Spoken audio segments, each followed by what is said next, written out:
My name is Elena Rodriguez, and 3 months ago, I died. Well, that is what everyone thought. What they didn't know was that I could hear every single word they said while planning my funeral. Every cruel laugh, every twisted plan, every moment of relief in my husband's voice, when he thought I was finally gone forever. But I am getting ahead of myself. Let me start from the beginning, from the morning that changed everything. Number chapter 1. The perfect wife's prison. I woke up that Tuesday morning like I had every morning for the past 8 years, to the sound of David's alarm at 5:30 a.m. I slipped out of bed quietly, my bare feet touching the cold hardwood floor of our suburban Chicago home. David never woke up gently. He woke up demanding. "Elena, coffee!" His voice boomed from the bedroom before I'd even made it to the kitchen. "Coming, honey," I called back, my voice automatically taking on that soft, accommodating tone I'd perfected over the years, the tone of a woman who had learned that keeping peace was more important than keeping dignity. I moved through our kitchen like a ghost, preparing his breakfast exactly how he liked it. 2 eggs over easy, wheat toast, not too dark, not too light, and coffee black, with exactly 1 sugar cube. Not granulated sugar, mind you. David insisted that granulated sugar was for poor people. As I waited for the eggs to cook, I caught my reflection in the chrome surface of our refrigerator. At 28, I looked older than my years. My dark hair, once vibrant and full of life, hung limp around my shoulders. The spark in my brown eyes had dimmed to a barely flickering ember. When had I become this shadow of myself? "Elena, where is my breakfast?" David's voice carried down the stairs, laced with irritation. "Almost ready," I replied, plating his food with the precision of a restaurant chef. Everything had to be perfect. David didn't tolerate imperfection. He appeared in the kitchen doorway, already dressed in his expensive suit, his blonde hair perfectly styled. At 32, David Thornton was undeniably handsome, the kind of man who turned heads when he walked into a room. He was also the kind of man who knew it, and used it to his advantage. Finally he muttered, not bothering to look at me as he sat down at our granite breakfast bar. "Do you know how long I've been waiting?" "I am sorry, honey, I tried to be quick." He took a bite of his eggs and grimaced. "These are overcooked. How many times do I have to tell you? I like them runny." I looked at the eggs. They were perfect, cooked exactly how he usually preferred them, but David's complaints weren't really about the eggs, were they? They never were. "I'll make new ones," I offered quietly. "Don't bother. I am already running late because of this." He pushed the plate away dramatically. "Sometimes I wonder what I even married you for, Elena. You can't even cook a simple breakfast properly." The words hit me like a slap, but I didn't flinch. I'd heard variations of this speech hundreds of times before. "I am sorry, David. I'll do better next time. You always say that." He stood up, grabbing his briefcase. "By the way, I'll be working late tonight, don't wait up." Working late had become David's favorite euphemism. I knew he wasn't working late. I knew about Camila, his secretary at the investment firm, 23 years old, blonde, ambitious, and everything I apparently wasn't. I'd known about her for months, maybe longer. The signs were all there, the secretive phone calls, the unexplained charges on our credit card, the way he'd suddenly become obsessed with going to the gym and buying new clothes. But I'd never confronted him about it. Part of me was too afraid of what he might say. The other part of me had simply stopped caring. "Okay, honey, have a good day at work." He paused at the door, and for a moment I thought he might say something kind, maybe even apologize for his harsh words about breakfast. Instead, he shook his head with disgust. "You know what, Elena? Sometimes I think my life would be so much easier if you just disappeared. If you weren't here draining my energy every single day with your mediocrity." The door slammed behind him, leaving me alone in our spotless kitchen with his untouched breakfast growing cold on the counter. I stood there for a long time, staring at that plate of food. "If you just disappeared," he'd said. The words echoed in my mind, as I mechanically cleared the table, loaded the dishwasher, and began my daily routine of maintaining our perfect home. David wanted me to disappear. Well, as it turned out, he was going to get his wish, just not in the way he expected. Number chapter 2. The accident that changed everything. 3 hours later, I was driving to the grocery store in my little Honda Civic, The car David called an embarrassment, but wouldn't let me replace because it is good enough for running errands. The October rain was coming down in sheets, making the already challenging Chicago traffic even more treacherous. I was stopped at a red light on Michigan Avenue, mentally going through my grocery list when it happened. I heard the screech of brakes behind me, but it was too late. The sound of crushing metal filled my ears and then everything went black. The last coherent thought I had before losing consciousness was of David's words that morning. Sometimes I think my life would be so much easier if you just disappeared. How ironic. When I woke up, I couldn't move, I couldn't speak, I couldn't even open my eyes, but I could hear everything with crystal clarity, the steady beeping of machines, the soft squeak of nurses' shoes on linoleum floors, the hushed conversations of medical professionals discussing my condition. Mrs. Thornton suffered severe traumatic brain injury in the accident. I heard a doctor explaining to someone, Faye, presumably David, she has been in a coma for 3 days now. The next 48 hours will be critical. What are her chances? David's voice, he sounded concerned, but there was something else in his tone that I couldn't quite identify. It is too early to say, brain injuries are unpredictable. She could wake up tomorrow completely fine, or the doctor's voice trailed off diplomatically. Or she could die. David finished the sentence. It is a possibility we have to consider. Yes, I am sorry, Mr. Thornton. I know this must be incredibly difficult for you. There was a pause, and then David spoke again. Doctor, if she doesn't wake up, how long would you keep her on life support? The question sent chills through my paralyzed body. There was no grief in his voice, no desperation. It was the tone of a man making a business inquiry. That would depend on several factors. The doctor replied carefully. Family wishes, advance directives, insurance coverage. But typically, if there is no brain activity after 2 weeks. I see. And there is no chance she could hear us right now. No, Mr. Thornton, patients in her condition have no awareness of their surroundings. She can't hear or feel anything. How wrong he was. After the doctor left, David remained in my room for a few more minutes. I felt him approach my bed, and then his hand touched mine. To anyone watching, it would have looked like a loving husband holding his wife's hand during her darkest hour. Elena, he whispered, and his voice was different now, fake colder, more calculating. I have to admit, this might actually work out better than I hoped. Camila's been pressuring me about leaving you. And, honestly, I was getting tired of the whole charade anyway. My blood ran cold even in my darkest nightmares about our marriage. I'd never imagined David could be this cruel. The life insurance policy alone is worth $500,000, he continued, his thumb stroking my hand in a mockery of affection. And with the house, the investments, Camila and I could finally start that business she has been talking about. We could move to California. Maybe buy that beach house we looked at online. He squeezed my hand tighter, and I desperately tried to squeeze back, to give him any sign that I was aware and listening. But my body remained unresponsive, trapped in its own prison, while my mind screamed in horror. The best part is, everyone will think I am the grieving widower. They'll feel sorry for me, support me through my difficult time. No one will ever suspect how relieved I actually am. The machine monitoring my heart rate began beeping faster. But David didn't seem to notice. He was too caught up in his fantasy of freedom.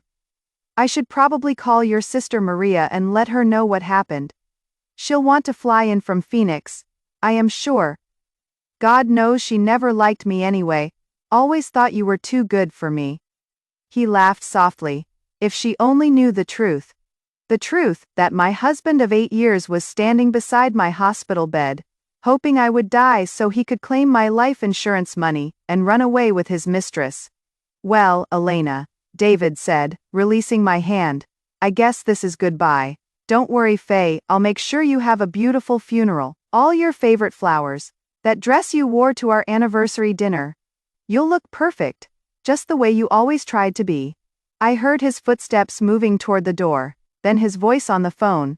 Camila, it is me. Yes, she is still unconscious.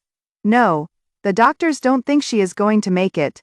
I know, baby, I know it is terrible, but maybe this is fate's way of giving us our chance. His voice faded as he walked down the hospital corridor, leaving me alone with the terrible knowledge of what he'd planned. But David had made one crucial mistake in his calculations. He'd underestimated me. If he thought I was going to die quietly and conveniently, he was about to learn just how wrong he could be. Number Chapter 3. The Art of Playing Dead. The next morning, something remarkable happened. I felt a tingling sensation in my fingers, then my toes. The fog in my brain began to clear, and I realized I could move my eyes beneath my closed lids. I was waking up Faye, but I made a split-second decision that would change everything. I decided to stay dead. The idea came to me as I heard David's voice in the hallway, talking to Camila on the phone again. He was describing funeral arrangements, discussing flower choices, and laughing about something she'd said. The casual cruelty in his tone confirmed what I'd heard the day before. Faye, this wasn't a grief-stricken husband. This was a man planning a celebration. So I gave him exactly what he wanted. I remained perfectly still, keeping my breathing shallow and my body limp, while the machines continued monitoring my supposedly unconscious form. When David entered my room an hour later, he wasn't alone. I heard a woman's voice, Faye Young, confident, with a slight accent that I immediately recognized. "Are you sure she can't hear us?" Camila asked nervously. "The doctor was very clear about that," David replied.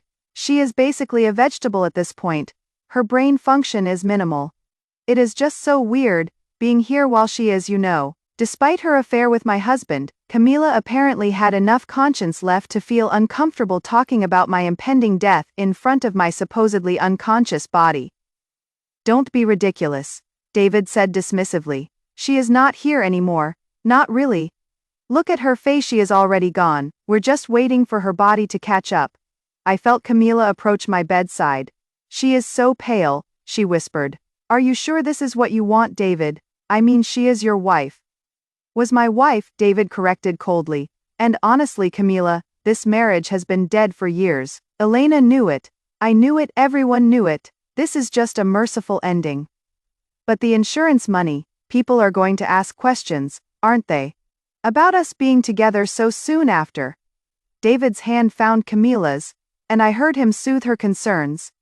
"Baby, listen to me, we've been very careful. No one suspects anything between us. As far as anyone knows, you are just my secretary who has been helping me through a difficult time. We'll wait a respectable amount of time before we make our relationship public." "How long?" Camila asked. 6 months, maybe 8.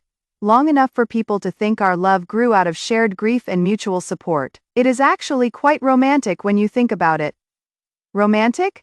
They thought destroying my life was romantic. "And you are sure about the money?" Camila pressed. "All of it will come to you. Every penny," David confirmed. "Elena never worked, never contributed financially to our life together. I've been the sole provider for 8 years. Everything is in my name, or jointly owned with rights of survivorship. The house, the investments, the insurance policies, Faye, it'll all be mine." They talked for another 20 minutes, making plans for our future. Their future, I should say, since I was apparently no longer part of the equation. They discussed the business they wanted to start, Faye, some kind of boutique investment firm, targeting wealthy women. They talked about moving to Santa Barbara, buying a house with an ocean view, maybe even having children together. "I can't wait to start our real life." Camila sighed dreamily. No more sneaking around. No more feeling guilty about stealing someone else's husband. "You didn't steal anything," David assured her. "Elena lost me years ago through her own mediocrity. You just helped me realize what I was missing." After they left, I lay there processing everything I'd heard. The casual cruelty of their conversation was breathtaking, but it had also given me something invaluable information. I knew their plans now. I knew about the insurance money, about their business dreams, about their timeline for going public with their relationship. Most importantly, I knew they thought they'd already won. That was going to be their biggest mistake. Over the next few days, I perfected the art of playing dead. When nurses came to check on me, I remained perfectly still. When doctors examined me, I kept my breathing shallow and my muscles limp. I learned to control my heart rate when the machines were monitoring me, keeping it just steady enough to seem like someone in a deep coma but not so strong as to suggest recovery. The hardest part was when my sister Maria arrived from Phoenix. I heard her crying beside my bed, begging me to wake up. telling me about her kids and how much they missed their Aunt Elena. She stayed for hours, holding my hand and talking to me about our childhood, our parents, the dreams we'd shared as teenagers. I never liked David, she whispered to me one evening when she thought we were alone. I always felt like he was slowly killing your spirit. But I never imagined. God. Elena, if you can hear me somewhere in there, I am so sorry I didn't say something sooner. I wanted to squeeze her hand so badly to let her know I was still here, still fighting, but I couldn't risk it. David had to believe I was truly gone, or my plan would never work. And I was definitely working on a plan. During the long hours when I was alone, I thought about everything I'd learned about David's true nature. I thought about the years I'd wasted trying to be the perfect wife for a man who saw me as nothing more than an inconvenience. I thought about Camila, young and naive enough to believe that a man who would betray his wife wouldn't eventually betray her too. But mostly, I thought about justice. David wanted me to disappear. Fine. I would disappear, Faye, but on my terms. Not his. And when I came back, it would be at the exact moment when it would destroy him most completely. The plan that began forming in my mind was beautiful in its simplicity. All I had to do was wait for the right moment, gather the right evidence, and then rise from the dead at the most devastating possible time. David thought he was so clever, planning his new life while his wife lay dying in a hospital bed. What he didn't realize was that his wife wasn't dying at all. She was plotting. Number. Chapter 4. Gathering evidence from beyond the grave. By the end of my first week in Coma, I had become an expert eavesdropper. The beauty of being presumed unconscious was that people said things around me they would never dare say otherwise. David and Camila treated my hospital room like their private planning headquarters, discussing details of their future life with the casual confidence of people who believed they were unobserved. The funeral director wants to meet with me tomorrow, David told Camila during one of their visits. We need to discuss arrangements, choose a casket, that sort of thing. Isn't it a bit premature? Camila asked. I mean, she is still alive. Barely, David replied dismissively, and the doctor said it could happen any day now. Better to be prepared than to scramble at the last minute. Besides, planning a funeral is expensive, Faye. I want to make sure we don't go overboard. Simple and dignified. Nothing too elaborate. You are so practical, Camila said admiringly. That is one of the things I love about you. Practical. He was discussing my funeral while I lay 3 feet away from him, and she found it practical. I've been thinking about the timing, David continued. Aunt Elena's gone. We should probably wait until after the insurance payout before we make any big moves. That could take a few months, and we don't want to appear too eager. How much did you say the policy was worth again? $500,000 from the life insurance, plus about $300,000 in equity from the house, plus another $200,000 in investments, close to $1 million total. I was apparently worth $1 million dead. It was good to know I had some value in David's eyes. God, we could do anything with that kind of money, Camila breathed. Travel, start the business, buy that house in Santa Barbara. We will do all of that, David assured her. This is just the beginning for us. Baby, Elena's death is going to be the best thing that ever happened to our relationship. That night, after they left, I began testing my physical capabilities. I could wiggle my fingers and toes, though the movements were still small and weak. I could control my breathing and heart rate. Most importantly, I could think clearly and remember every detail of their conversations. I had a photographic memory, Faye, something David had never appreciated about me. He'd always made fun of my habit of remembering exact dates, times, and conversations, calling it anal retentive and obsessive. But now, that same trait was going to be his downfall.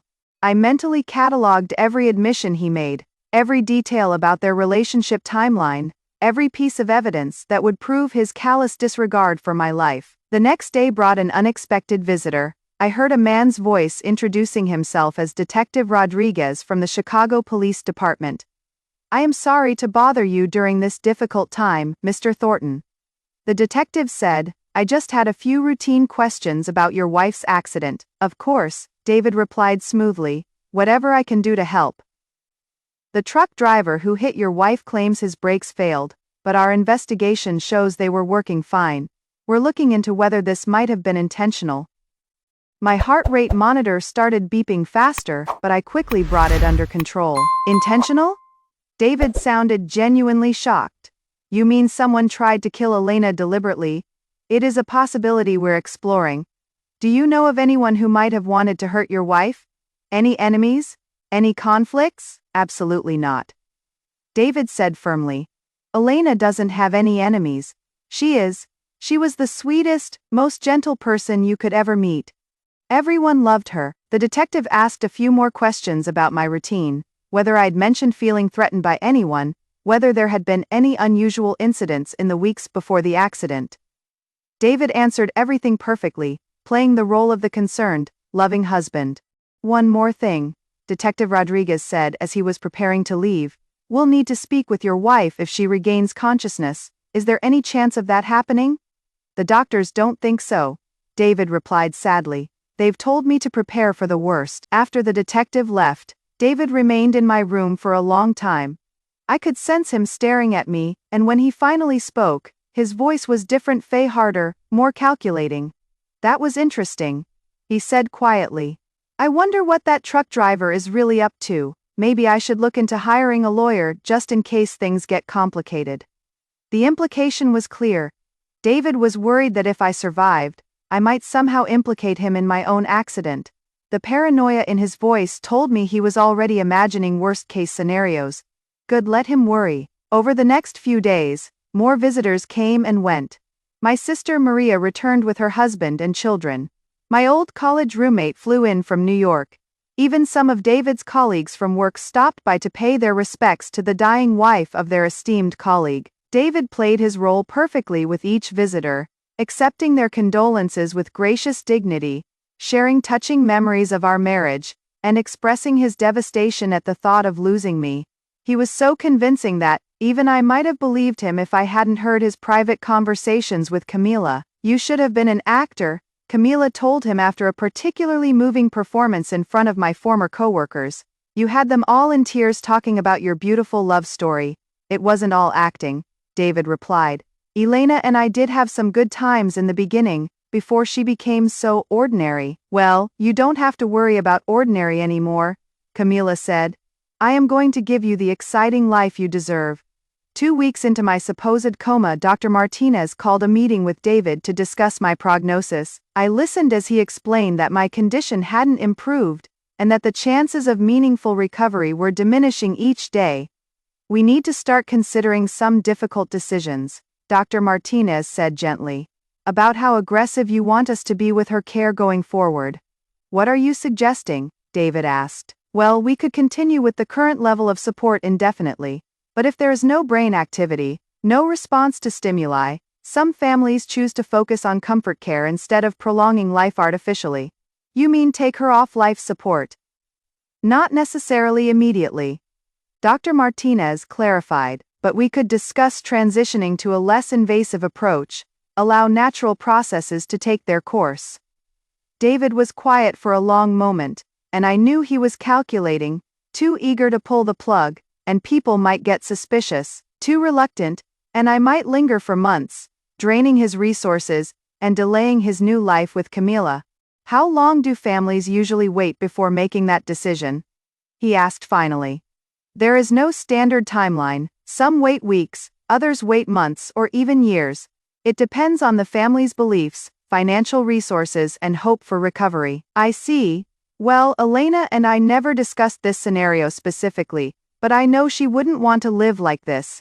She was always very independent, very proud. Being reduced to this, his voice caught convincingly, she'd hate it. We don't need to make any decisions today, Dr. Martinez assured him, but it is something to think about. That night, David called Camila from my room. The doctor thinks we should start considering taking her off life support, he said without preamble. Oh, Camila replied, and I could hear the mixture of relief and guilt in her voice. What did you tell him? That I need time to think about it. We have to be careful here. Cam, if I seem too eager, people will ask questions, but if I wait too long, this could drag on for months. What about her sister? Wouldn't she have a say in the decision? Legally, no. I am the spouse, so the decision is mine, But Maria would definitely raise hell if she thought I was giving up on Elena too quickly. She already doesn't trust me. She doesn't trust you. Why not? She has never liked me, David admitted. Always thought Elena could do better. She has been watching me like a hawk since she got here, looking for any sign that I am not devastated enough by this whole situation. Are you worried about her? Not really. Maria's emotional, not logical. As long as I keep playing the grieving husband, she can't prove anything, and once Elena's actually gone, Maria will go back to Phoenix, and I'll never have to deal with her again. They talked for another few minutes about the practicalities of ending my life support and the timeline for collecting the insurance money. Every word they spoke was another nail in David's coffin, more evidence of his true motivations, but I needed more than just evidence of his callousness. I needed proof of his adultery, his financial planning around my death, his complete lack of genuine grief. I needed something so damning that when I revealed it, no one would ever doubt what kind of man David Thornton really was. That is when I remembered the recorder before my accident. I'd been seeing a therapist, Dr. Sarah Chen, to help me cope with what I'd thought was just a troubled marriage. She'd suggested I keep a voice diary, recording my thoughts and feelings as a way to process my emotions. I'd bought a small digital recorder and had been using it sporadically for a few weeks before the accident. The recorder was in my purse, which I knew the hospital had stored in the closet of my room along with the clothes I'd been wearing when the accident happened. If I could somehow activate it during one of David and Camila's visits, the challenge was figuring out how to reach the closet, turn on the recorder, and get back to bed without being detected. It would require perfect timing and more physical strength than I demonstrated so far. But I was motivated by something more powerful than physical limitations, the burning desire to see justice served. Over the next 2 days, I worked on rebuilding my strength during the quiet hours when no one was visiting. I practiced moving my arms and legs, tested my ability to sit up, and worked on controlling the machines monitoring my vital signs so that my increased activity wouldn't trigger alarms. Finally, on a Tuesday afternoon, when I knew David and Camila were planning to visit together, I put my plan into action. I waited until I heard their voices in the hallway, then carefully sat up in bed. My muscles were weak from 2 weeks of immobility, but adrenaline gave me the strength I needed.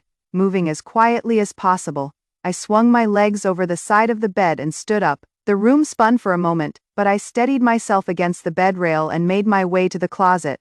My purse was exactly where I'd expected it to be, and the recorder was still inside, exactly where I'd left it. I turned on the device, confirmed it was working, and then carefully placed it on the windowsill behind a flower arrangement, where it would be hidden but close enough to pick up conversations clearly. Jetting back to bed was harder than getting up had been. My legs were shaking, and I felt dizzy from the exertion, but I managed to lie down and arrange myself in the exact position I'd been in before. Just as David and Camila's voices reached my door. The insurance adjuster called today, David was saying as they entered the room. They want to discuss the payout timeline once Elena's officially pronounced dead. How much longer do we have to wait? Camila asked, approaching my bedside. This is torture, pretending to be sad when I am actually excited about our future.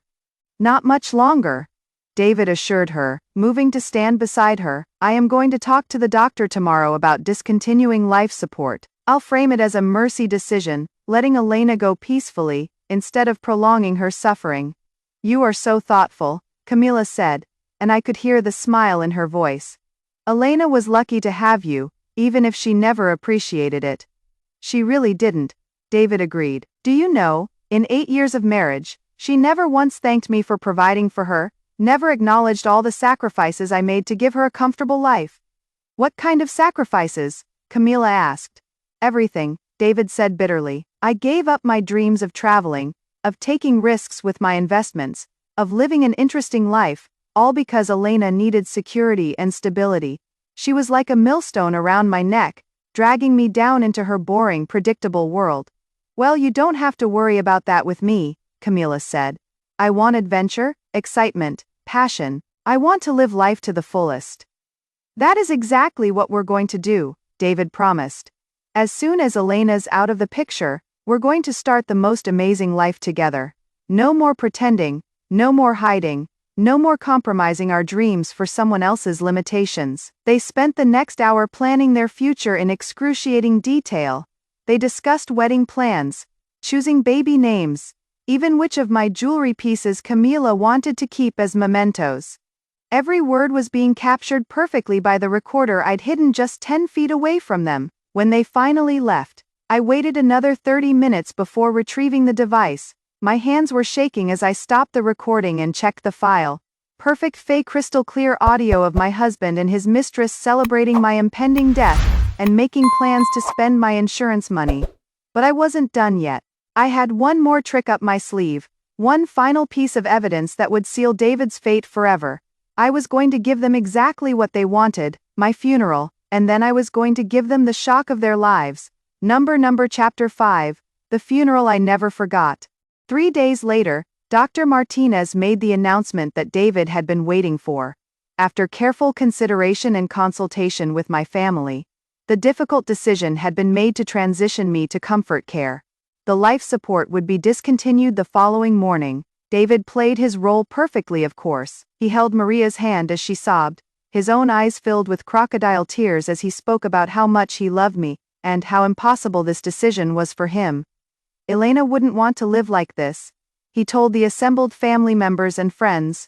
She was always so full of life, so independent. She'd want us to let her go peacefully. Maria was inconsolable, and I felt a genuine pang of guilt for the pain I was causing her. But I reminded myself that her temporary grief would be worth it when she learned the truth about David. I want to stay with her tonight, Maria announced through her tears.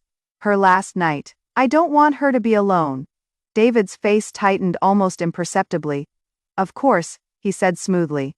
We'll all stay. Elena should be surrounded by love.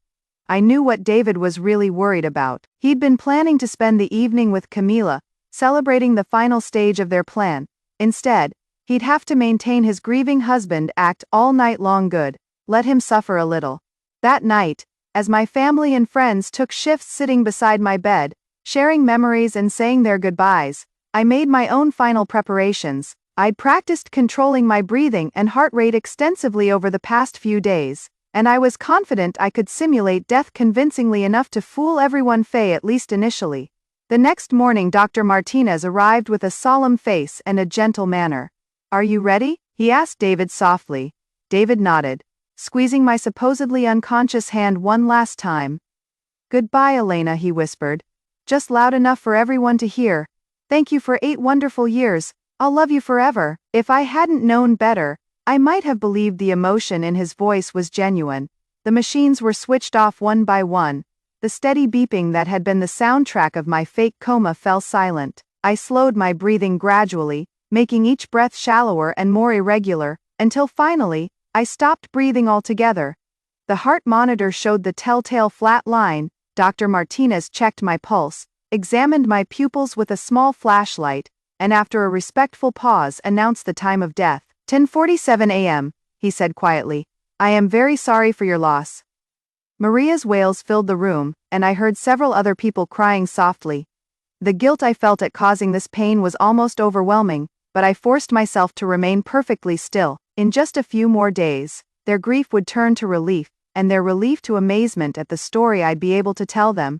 Over the next few hours, I was examined by the coroner, pronounced officially dead, and transported to the funeral home David had chosen. The challenge now was maintaining the appearance of death while funeral preparations went on around me. Fortunately, the funeral director was an elderly gentleman named Mr. Hawkins, who believed in treating the deceased with dignity and privacy. I was placed in a preparation room and left alone for several hours, while David handled the arrangements. During this time, I practiced returning to life gradually, testing how quickly I could resume normal breathing and heart rate. I also listened carefully to every conversation happening in the building, gathering intelligence about David's funeral plans. Nothing too expensive, I heard him tell Mr. Hawkins. Elena was a simple woman who would have preferred simplicity. The basic package will be fine. The basic package. After 8 years of marriage, I was worth the basic package. What about flowers? Mr. Hawkins asked. A simple arrangement. Maybe roses. They were her favorite. This was a lie. I'd always preferred daisies. but David had never paid enough attention to remember. And the viewing, open or closed casket? David paused for a long moment. Closed, he said finally. Elena was. She was very vain about her appearance. I don't think she'd want people to see her this way. Vain. He was calling me vain when the real reason he wanted a closed casket was probably to avoid any chance of someone noticing that I wasn't actually dead. Over the next 2 days, I remained in the funeral home, listening to the preparations for my own memorial service. David visited once, accompanied by Camila, though she stayed in the hallway while he came in to say goodbye privately. Well, Elena, he said. His voice casual now that he thought we were truly alone. You finally managed to do something right. Dying was probably the best thing you ever did for our marriage. I wanted to sit up right then and there, to see the look on his face when he realized his words had been heard. But I forced myself to wait. The timing had to be perfect. Don't worry, David continued. I'll make sure everyone remembers you fondly, the devoted wife who died too young, tragically taken from her loving husband. It'll be a beautiful story, really. He was quiet for a moment, and then I heard him chuckle softly. You know what is funny, Elena? I used to think you were holding me back, keeping me from becoming the man I was meant to be. Turns out, you were just preparing me for this moment. All those years of pretending to love you were practice for the performance of my life. If I'd had any doubts about the justice of what I was planning, David's words erased them completely. The funeral was scheduled for Saturday morning at St. Mary's Catholic Church, where David and I had been married 8 years earlier. The irony wasn't lost on me. The same altar where we'd promised to love each other until death do us part would now host the service celebrating my supposed death. Friday night, I was transported to the church and placed in the closed casket in the sanctuary. This was the most dangerous part of my plan, as I'd have to remain motionless for hours while hundreds of people filed past to pay their respects. But it was also the culmination of everything I'd worked toward. In just a few more hours, David Thornton would learn what it felt like to have his world torn apart by the person he'd underestimated most. Chapter 6. Rising from the dead Saturday morning, arrived with all the solemnity befitting a funeral. I lay in my casket, dressed in the black dress David had chosen. Not my favorite, of course, but one he found appropriately dignified. Listening to the sounds of mourners filling the church. The service began at 10 a.m. with traditional hymns and readings. Father Mackenzie, who had officiated our wedding, spoke about the sanctity of marriage and the pain of loss. Several of my friends shared memories of our friendship, painting a picture of a kind, gentle woman who had died far too young. Then it was David's turn to speak. He approached the podium with perfect composure, his face a mask of grief and dignity. When he spoke, his voice carried just the right note of barely controlled emotion. Elena was the love of my life. He began, and I heard several people in the congregation sniffle sympathetically. We met 10 years ago, and I knew immediately that she was special. She had this way of making everyone around her feel valued and appreciated. He paused, appearing to collect himself. Elena and I shared 8 beautiful years of marriage. She was my best friend, my confidante, my anchor in every storm. I can't imagine how I am going to face the future without her beside me. The performance was flawless. If I hadn't known the truth, I would have been moved to tears by the devotion in his voice. Elena taught me what it meant to love unconditionally. David continued. She supported my dreams, celebrated my successes, and comforted me through my failures. She asked for nothing in return except my love and commitment, which I gave freely and will cherish forever. Lies, all of it.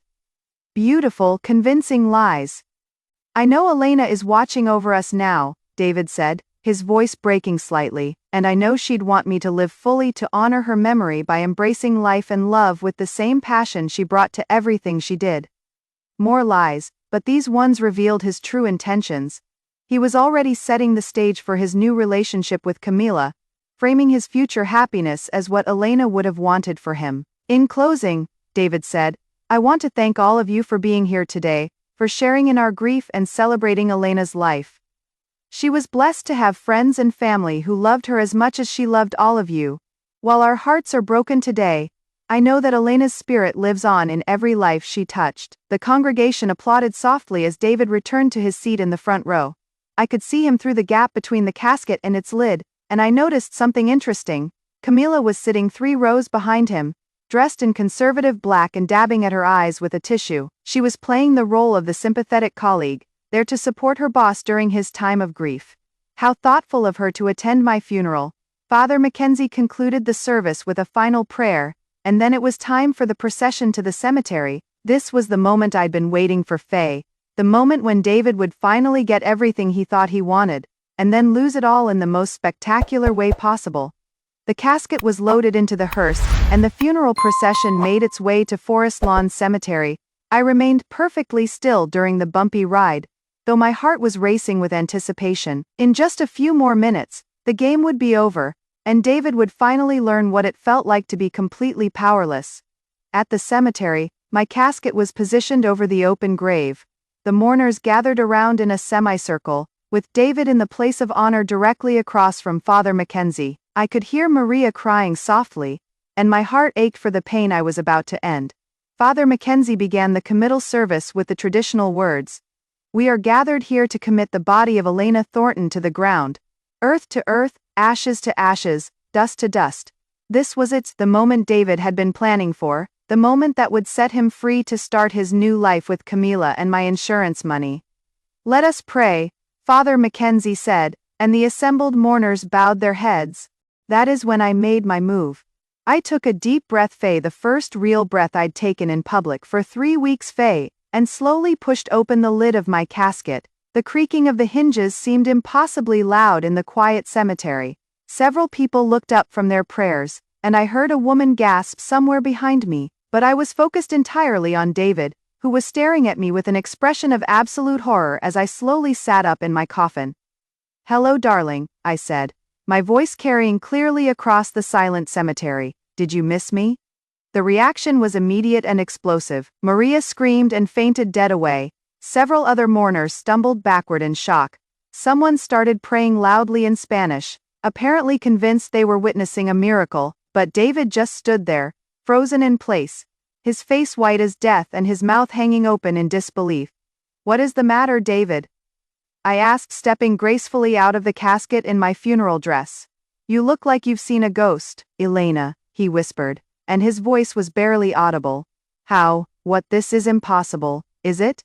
I reached into the small purse I'd hidden in the casket with me and pulled out the digital recorder, because I've been very much alive for the past 3 weeks, listening to every single conversation you've had with your girlfriend about my death.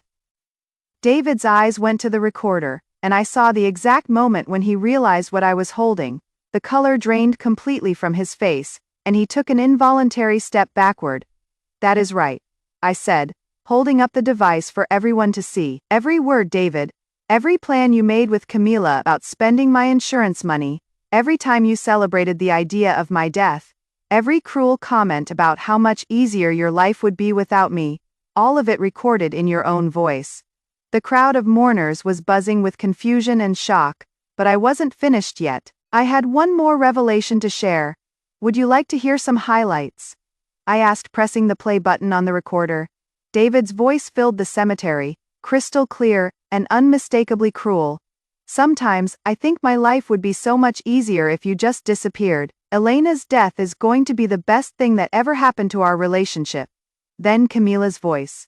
"God, we could do anything with that kind of money. I can't wait to start our real life." And David again.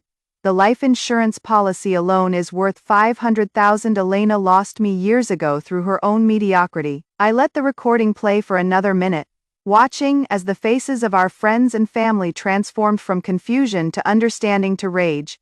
These people had loved me, had grieved for me, had come to honor my memory, Faye, and now they were learning that my own husband had been celebrating my death. When I finally turned off the recorder, the silence in the cemetery was deafening.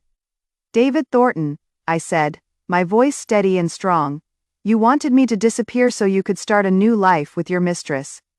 Well, congratulations, Faye, you got your wish. Your old life is definitely over, but instead of starting fresh with Camila and my insurance money, you'll be starting fresh with a divorce attorney and, quite possibly, a criminal defense lawyer."